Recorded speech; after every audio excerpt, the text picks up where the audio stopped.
दोस्तों आप देख रहे हैं राइट भोजपुरी और आप लोगों को फिर से एक बार राइट भोजपुरी चैनल में स्वागत है। दोस्तों नेपाल में एक नए सांसद बने हुए हैं प्रदीप यादव जी, जो कि दोस्तों उन्होंने भोजपुरी लैंग्वेज में शपथ लिए हैं। ये बहुत ही बड़ी बात है क्योंकि वो इंडिया के नहीं नेपाल के हैं और ये बहुत ही गर्व की बात है जो लोग भोजपुरी देखते हैं और सुनते हैं उनके लिए। और दोस्तों खेसारी लाल यादव भी इसके बारे में देखिए क्या लिखे हैं सोशल मीडिया अकाउंट पर पोस्ट करके।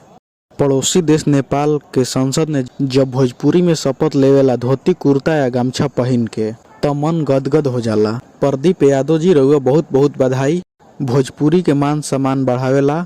आशा बा कि भारत में भी भोजपुरी के 8वीं अनुसूची में जल्दी शामिल करेला से सकारात्मक प्रभाव पर, और इससे सच में बहुत ही बड़ा इम्पैक्ट पड़ेगा भोजपुरी को 8वीं अनुसूची में शामिल करने के लिए। तो दोस्तों इसके बारे में आप लोग क्या कहना चाहते हैं कमेंट करके जरूर बताइएगा। और अभी तक हमारे चैनल को सब्सक्राइब नहीं किए हैं तो सब्सक्राइब कर दीजिए और इस वीडियो को लाइक कीजिएगा, शेयर कीजिएगा। तब तक मिलते हैं किसी अगली वीडियो में। तब तक जय हिंद जय बिहार।